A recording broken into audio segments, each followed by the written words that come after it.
Our top story tonight, the House has passed a bill to repeal and replace Obamacare. The vote was tight, 217 for and 213 against. Yes, in a shock move, the US House passed the American Health Care Act by a whisker. They were so desperate for votes, Jason Chaffetz flew in following foot surgery with his leg up on a jaunty scooter, zipping around like a corgi with hip dysplasia.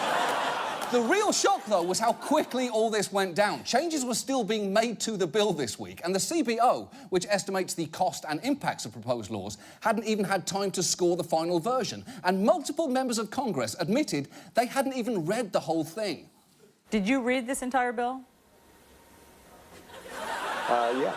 I wouldn't say every, yes, I turned through every page. As to whether or not I got through some of the details in some of the pages, no. But yes, I attempted to read the entire bill. Wait, you turned through every page? That's not how you read a bill, that's how you check a bill for spiders. Oh, I can't say whether this bill will cause millions to lose insurance, but it does have the Mark Sanford no spiders guarantee. Now, in fairness, as Congressman Chris Collins pointed out, it is not essential that representatives read every single word of a bill. We rely on our staff and we rely on our committees, and I'm comfortable that I understand this bill in its entirety, Wolf, without pouring through every word. And I'm just being quite honest.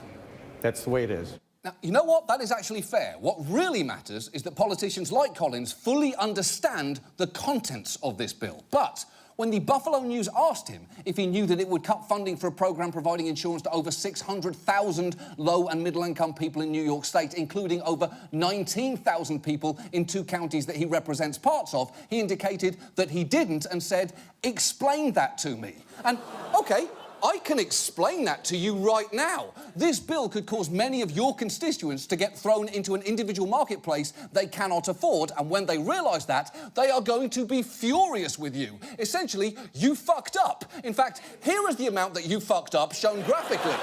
Here is you fucking up shown in a scatter plot, and here is a Precious Moments figurine explaining exactly what you just did. Have I explained this clearly enough? Maybe ask your staff to read what she's holding and tell you what it means.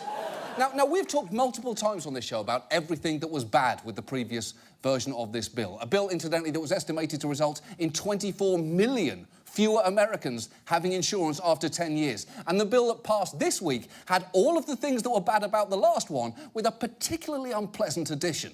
The Republican bill would roll back the Affordable Care Act's protections for patients with pre-existing conditions. Health insurers would still have to cover them, but the bill includes a mechanism allowing insurance companies to raise rates on those patients. Yes, they took a bad thing and managed to make it even worse. It's like watching Mariah Carey's Glitter and saying, you know what this needs? Jar Jar Binks. And look, Republicans are currently saying that no one can be denied coverage for pre-existing conditions under this bill. But the truth is, if you have one, and there is a gap in your coverage for any reason, you could be charged a lot more, potentially so much more that coverage becomes unaffordable. It's like if your daughter asks, "Can I have a cookie?" And you say, "Sure, that'll be $1.5 billion, Katie. You have not been denied this cookie. You still have full access to it should you choose to become successful enough to be able to afford it. Now get out of my sight."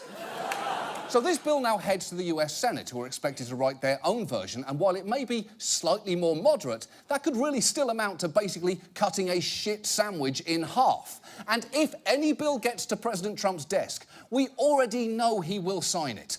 This guy would sign a live snake as long as it had Obamacare repeal written on it. So it is dangerous to assume that this bill will die on its own. Your senators are incredibly important right now, and they're going to recess soon. So you need to let them know how you feel about this. You only get one shot at this, one opportunity.